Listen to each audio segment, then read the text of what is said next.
Watch It Burn and Rust by D. Limeful. Warning for graphic descriptions of violence. Also warning for non-consensual drug use, nightmares, and captivity. Chapter 1. First Encounter.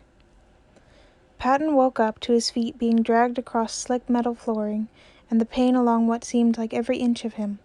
On either side of him, footsteps and hands pulling him along. He moaned, and someone's grip on his arm tightened, a voice demanding he shut up in a sharp bark of common.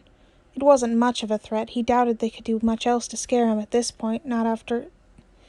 The thought stung even as he cut it off sharply, trying to hold back a sob.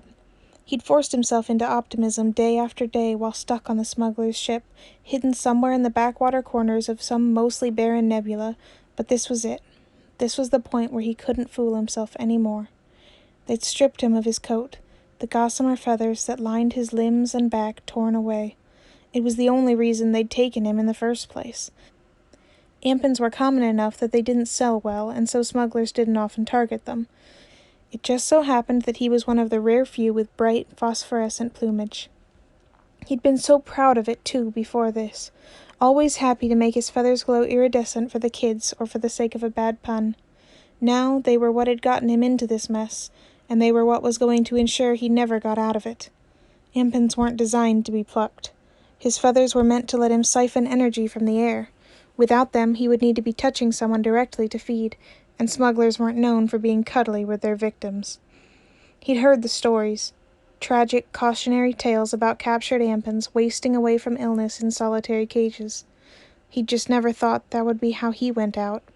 He'd always had more than enough energy with his shipmates around, even if Roman was the more tactile one. Okay, this one. The smuggler holding his left arm came to a stop in front of one of the doors in the cold hallway. The other one stopped a beat late, jerking Patton's tender right arm painfully.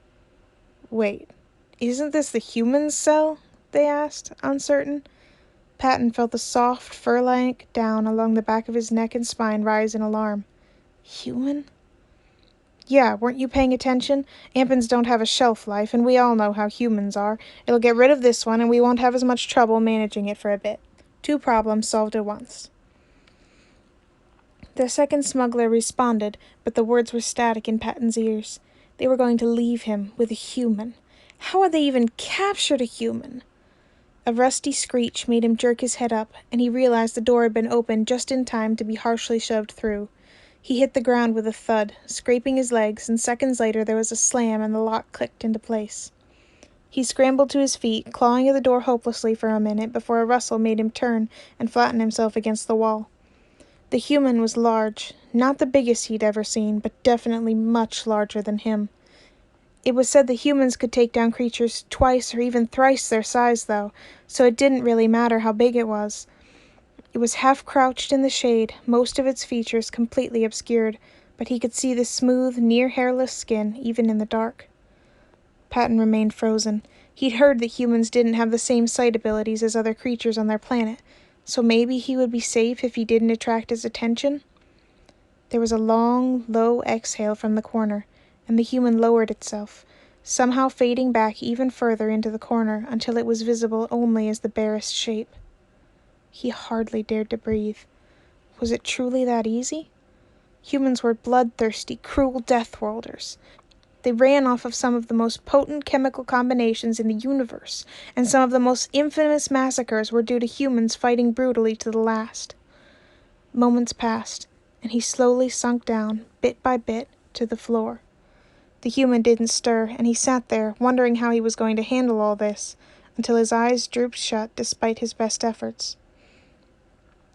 When he woke, it was to the sound of a slot in the door clanging against a rations tray, which fell into his lap like a death sentence. He slowly looked up, and found that the human was slightly more visible, and looking directly at him. It didn't bare its bone teeth or anything, but the gaze was unmistakably pinning him down. A low click of terror escaped him, and the human tilted its head ever so slightly. After a moment, it clicked back. Patton had known that humans had stunning mimicry skills, but it was bizarre to see it up close. He stared, eyes wide, until the human's gaze flicked down to the tray in their hands. He managed to stifle his instinct to throw the offending object far away from himself, but just barely. He was not getting in between a human and what it wanted, no matter how long it had been since he'd eaten. Instead, he mechanically lifted it, setting it to the side and pushing it, slowly, in the human's direction, away from him. "Your food," he said under his breath, carefully sliding himself back until he found a corner directly across from the human's corner. The human watched him with those dark eyes for a moment longer, and then rose to its terrifying full height and rocked to the rations, movements sharp and purposeful. Patton was sure to avoid eye contact as it reached the package. There was a long moment of rustling and tearing, and then, "Your food." A raspy churr and click, replicated clumsily from his own earlier. He looked over, startled that the human had heard his earlier muttering, and the human shoved the tray, now open, once in his direction. He must have stared for too long, because the human flushed a strange red and slowly returned to its corner, never turning its back to Patton. He chose to believe that the pinched expression didn't mean anything too bad, seeing as he hadn't been outright attacked. He shuffled carefully over to the tray. It was too early to start hoping, but as he carefully took a bite from the halved rations, Patton found himself wondering if he'd survived this encounter after all. There wasn't much to do but think and sleep when one was captured by smugglers and left in their cold, featureless cells. Seeing as Patton's thoughts always managed to wander back to the stressful human enigma across the small room, he spent a significant amount of time sleeping instead. It was nerve-wracking the first few times, expecting to be attacked at any moment. He woke at the slightest sound, leaving him restless. But every time he bolted upright, the human was still crouched in its own corner, looking for all the world like it hadn't moved an inch. After a while, he started sleeping more soundly, though whether that was due to the human's predictability or his own fatigue was anyone's guess. As such, he didn't realize the human had moved until the soft sensation of strange textile cloth suddenly draped over his sensitive skin. He woke immediately, thrashing, because the last time someone had touched him, it had been the most agonizing experience of his life, and then the human was pressing down on him, keeping him immobilized.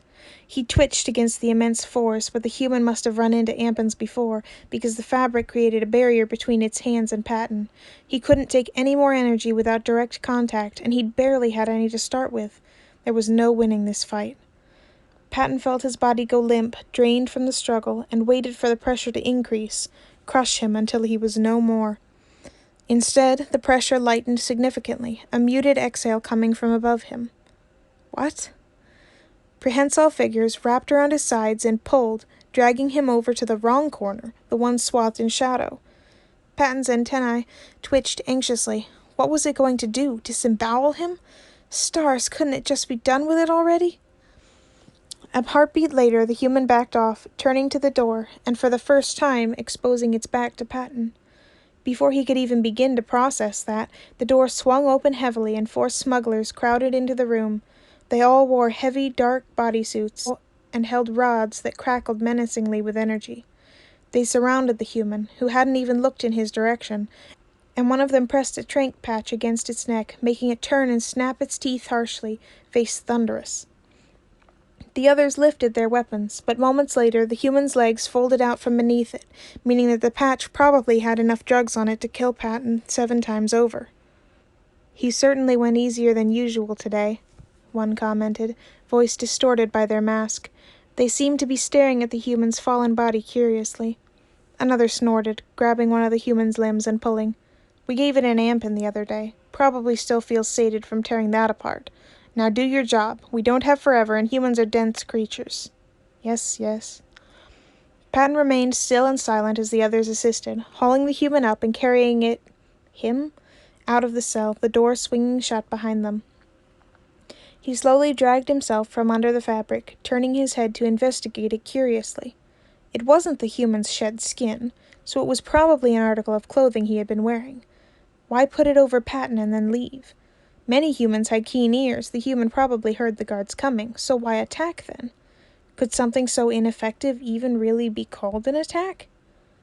There were no answers easily forthcoming, and the dark fabric was strangely warm, so Patton curled up and waited for someone to return. Ampins weren't known for their keen physical senses, but he strained to keep his eyes open, and when footsteps approached the cell, he immediately pulled his head back under the human cloth. It was only after the door had been opened, a body roughly tossed in, and then slammed shut again, that Patton wondered how wise it was to continue using something that clearly belonged to the human. Was it even the human who had been brought back to the cell? He couldn't imagine many scenarios that could be scarier than this had already been, beyond maybe another unknown human. He dared to look out past the cloth and froze in astonishment. The human was flat on his back, head turned towards Patton, but eyes barely focused. Right, they probably didn't transport him anywhere without drugging him out of his mind. He carefully crept over, closer than he'd ever dared to come before. It took him a while to realize why the human looked different. More of his odd skin was exposed from shedding the cloth earlier. He resisted the urge to reach out and touch, take energy to fill out the sickening void within him, knowing that doing such a thing might break the fragile truce he had forged with the human.